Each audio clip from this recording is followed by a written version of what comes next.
My name is Eduardo Vilaro, and I am the Artistic Director of Ballet Hispanico of New York. I was an immigrant. I came here with my family in 1969 from Cuba. I grew up in the South Bronx, and it was in 8th grade that I fell in love with dance. I did a performance of You're a Good Man, Charlie Brown, and I was supposed to dance with a blanket in the musical, and I was told I had to create it myself and do it, and I did, and I was hooked from then. I was trained at the Ailey School and at the Martha Graham School. I went to Adelphi University and did a Bachelor's of Fine Arts, worked with some wonderful people from Ballet Russe and also from the modern side. Norman Walker was the chair there. I left and immediately joined Ballet Hispanico, danced for almost 10 years here. Did a lot of amazing work, toured, learned the craft. I left to pursue a master's program in Chicago, and before I finished that program, I developed a dance company there called Luna Negra Dance Theater, and spent 10 years developing that organization, which is still alive and vibrant and doing really well, still connected to it in a lot of ways. And I left it to join Ballet Hispanico.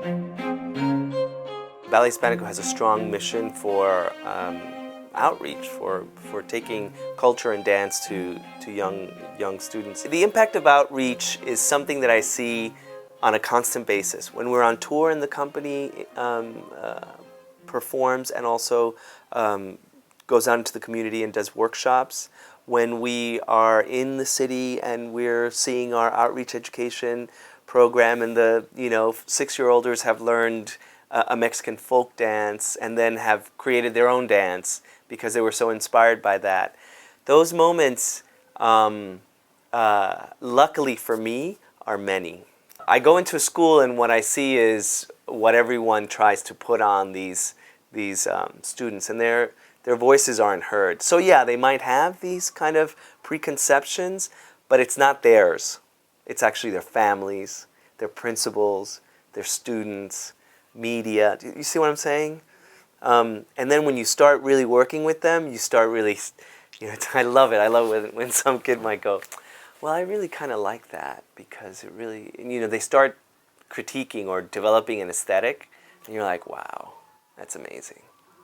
I think it's part of me in a way. What I've realized is why I like doing it.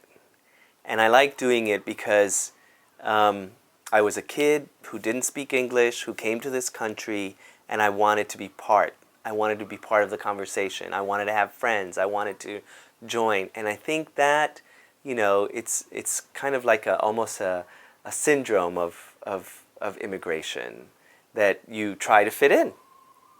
And so for me, it was about first sharing about my culture and who I am, and then it turned into the passion of, this is what I do, isn't this great? And also, I really think that all art and all dance can be a vehicle to open dialogue. And all it needs is just the platform, which is the stage. And if you get people in there and give them the right kind of structure in order for them to then have the dialogue, then I think it will start. I don't know if it will cure all racial problems. I know that's not going to happen. But at least you start talking. We don't talk about those things.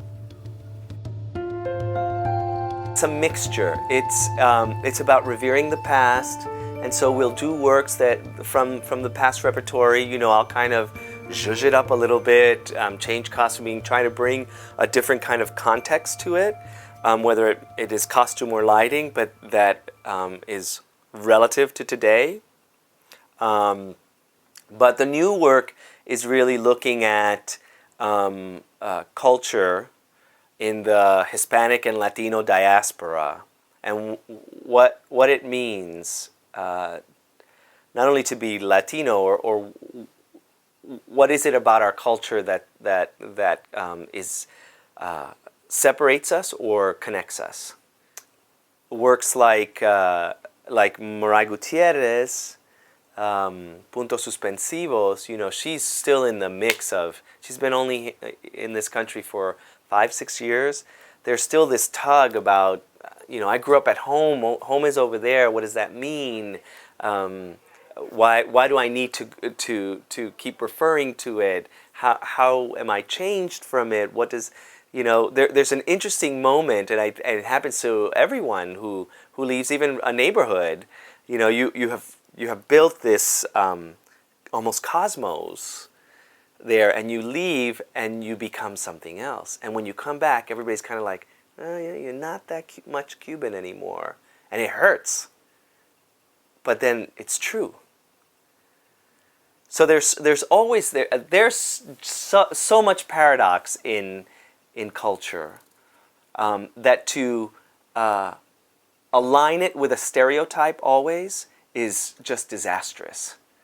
So if you think that Latinos go around, you know, waving their beautiful white skirts, you know, or, you know, eating a certain kind of food all the time, we're fooled. And if that is what encompasses culture, then we're never going to get along, any of us, because then we're not open to the exploration of personal self. That's such a great question. Why is it important to fight for dance?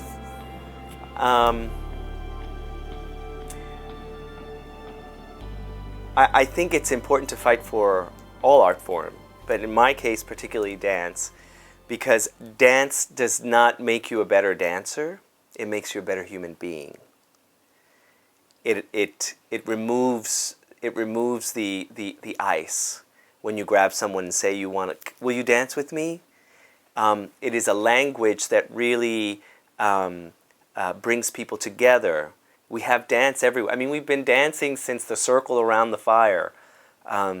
It bonds us, and it allows us to be free from the structures of vocal language. I mean, all of us have gestural material in us.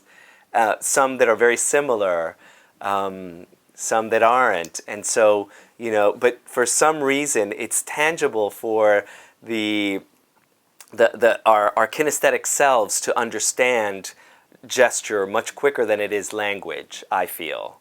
I mean, if you're on the train and someone is speaking another language, but they, you know, do something, your body reacts immediately. It's an amazing thing I see all the time, particularly in the subways, with all the tourists. But that's why. And then to further explain that it makes us a better human being, because it allows us just to not have the barriers of social construct. It's very freeing. And so any art form, we're learning about points of view. We're learning about the way people see themselves, their world around us. Each artist opens an incredible passage to seeing the world. And so if you collect them by going to the arts, by experiencing the arts, there's no way you cannot be a better human being.